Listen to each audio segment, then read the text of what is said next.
Well, the report actually revealed that a total of about $143 billion was realized during the period. That's between 2009 and 2011. That's actually a very staggering amount. What do you think we really have to show for this huge revenue? $143 billion, okay, let's call it $160 billion divided by 4. So you're talking about maybe $40 billion a year, which is about, okay, what have you done with it? You've consumed.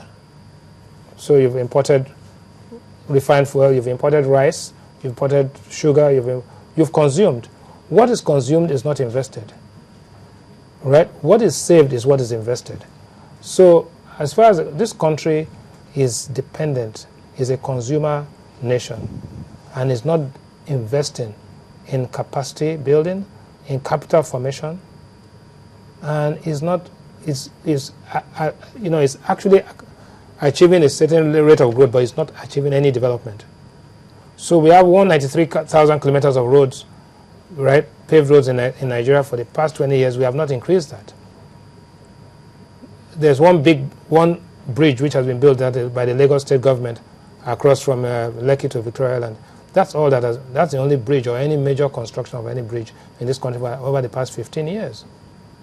So I would like you to imagine that it took, in 1977 to 79, Nigeria borrowed twice, $2 billion, $1 billion and another, to complete the projects, including the Ring Road, about 6 airports, bought about 30 aircraft, bought ships for the National Shipping Line. All of these things were completed with $2 billion. Now, what we are losing to oil theft is $10 billion in a year. What we are losing, the true effect of it is actually almost $15 billion a year. This is, to put it in context, this is probably 5 times the total revenue earned by Ghana. This is about almost 30 times the total revenue earned by Togo. Right? So these are staggering numbers. But when you have a population of 160, 170 million people who are likely to be affected when their incomes begin to decline in the next 4 to 5 years, you begin to see the cost, the true cost, and the danger to national security and stability because of the losses of this nature and cannot be underestimated. So it is a crisis in the making. It has to be arrested. The oil theft has to be curbed. We have to look for the solutions to it. And also, whatever is earned has to be efficiently and effectively spent towards improving the quality of life of the people. Right? Now, is the money enough? No. There are thousands of projects that I need to, so we need to prioritize and take maybe 1, 2, 3 and make an impact so everybody can feel it. Well, break, I mentioned that we were going to come back and talk about the petroleum industry bill. Yeah. Where does it fit in all of these things that are coming out now from the NATI report as a comprehensive answer to all of the issues raised in a NATI report? Do you think that the PIB could actually address some of those challenges? Definitely, yes, because it addresses the fiscal incentives, it addresses the compensation of host communities, it addresses both the state governments and federal government share of the value chain. So all of these things, it's a comprehensive package. But the problem with the PIB is that it was sent to the National Assembly about 6 years ago. It's been tinkered and tweaked all along, but at this point in time, it's now become a political hostage for horse trading between political interests. I doubt that we are likely to see the bill being passed very soon, right, because of conflicting interests. Interests have to be aligned.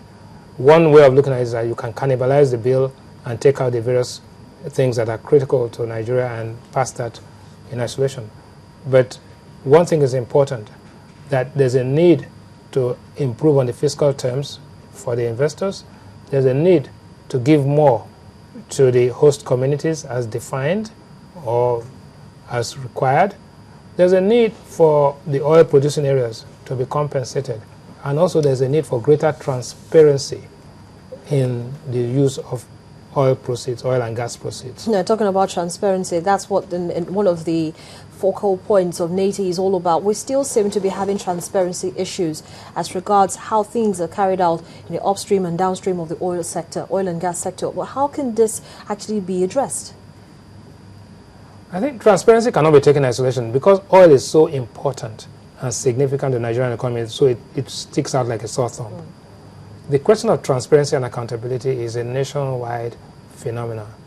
The culture seems to have accepted that you don't have to be transparent, you don't have to be accountable. So it's both a public sector and a private sector phenomenon. Now, we need to sit back, reflect, and deal with it. The reality is that because income inequality is increasing, because poverty is becoming pervasive, it becomes very clear that when money leaks out of the system and people are not accountable, it actually hurts significantly and can become that any society that has that kind of background is prone to instability. So I look at it both from a macroeconomic perspective that there's a loss to opportunities, but I also look at it from a political perspective that it pushes Nigeria closer to becoming unstable because of the loss of revenues and the inability of the governments to deliver on their mandates to the people. But, you know, then again it calls to question that Nigeria isn't the only country that is actually implementing, you know, the Extractive Transparency Initiative policy, because we know that there are like 7 or 8 other countries who are actually doing the same thing. Why does it seem that other oil-producing countries, you know, don't have this much challenge as we do, or do they have this much challenge as we do? They probably do. I don't know that it's been disclosed. But the NATI initiative is good for, you see, Nigeria has 160 million people. Saudi Arabia probably has about 20 or 30 million population. So, and Saudi Arabia produces 5 times Nigeria's oil. So, you know, the oil per capita, the revenue per capita, the income per capita in Saudi Arabia and Kuwait is significantly more than that of Nigeria. Nigeria can ill afford, because of its population, because of its the infrastructure gap in Nigeria, for example, is about $400 billion over the next 10 years. It's, you know, and we have $48 billion of external reserves. Even if we exhaust all our reserves, we have not even covered 10% of our infrastructure needs. So it's a question of, yes, you know, everybody subscribe to the Transparency Initiative, but the impact of a loss of $1 in a country that has a population of 170 million people is much more felt and much more significant than the loss of $1 in a country that has 2 million people like Kuwait. So now, looking at all of this, there's still this debate of subsidy payment, and over the past 3 years covered by the report, it was actually put at about 3 trillion naira. Yes. What are your thoughts on this? Well, to put it in perspective, the total federal government budget is about 4.6 trillion naira. If subsidy alone is consuming almost 2 trillion naira, that's after it has been trimmed, you are talking about almost 35 to 40% of all government expenditure on subsidizing the consumption of fuel. I've just told you that Dangote is investing $5 to $6 billion in putting up a refinery in Ondo State. If one man can do that, right, or one company can do that, then what is stopping a country from taking those bold moves? I'm not saying government should invest in refineries. Government can actually provide guarantees for multinational companies who have refineries all over the world to come and set it up and guarantee them their returns over the next 5 years, by which time you would have stopped importing refined products, you would have reduced the pollution and all of this, and then you would have reduced the corruption that goes along with it. Not to mention the amount of jobs that you would have probably absolutely created.